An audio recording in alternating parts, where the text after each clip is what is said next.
ତୁମେ ମେଘମଲ୍ଲାର ନାୟିକା, ସ୍ମୃତି ତୁମେ ଜ୍ୟୋତ୍ସ୍ନାର ଅସରାଏ ବର୍ଷା ଛିଟା। କେବେ ତୁମେ ନୀରବ ମରୁଭୂମି ରେଣୁରେ ଚମକୁଥିବା ମୁକ୍ତା, କେବେ ପୁଣି ନୀଳ ଉର୍ମିର ବୁକୁରେ ଫେରି ଆସୁଥିବା ପ୍ରତୀକ୍ଷା।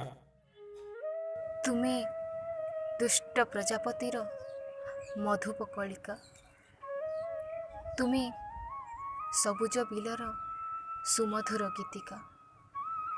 ସ୍ପର୍ଶ ତୁମ ସୃଷ୍ଟି କରେ ଅଭୁଲା ଅତୀତକୁ ଆୟୁଷ୍ମାନ।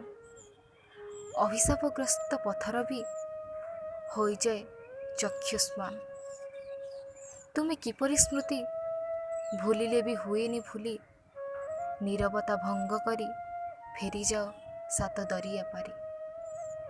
ସ୍ମୃତି ତୁମେ ଗୋଧୂଳିରେ ଅଙ୍କିତ ଝୁଟିଚିତା, ସ୍ମୃତି ତୁମେ ଅଭିମାନରେ ଝରୁଥିବା ଅଶ୍ରୁଧାରା। ପ୍ରେମିକାର ଉଡ଼ୁଥିବା ପଣତରେ ତୁମ ନାମ ଲେଖା, ଅଧରାତିରେ ଝଡ଼ି ପଡ଼ୁଥିବା ଗଙ୍ଗଶିଉଳିର ତୁମେ କୋମଳତା। ସ୍ମୃତି ତୁମେ ଛଳ ଛଳ ଆଖିରେ ନୀହାର ଟୋପା, ସ୍ମୃତି ତୁମେ ଜୀବନର ଶେଷ ପାଉଁଶ ମୁଠା।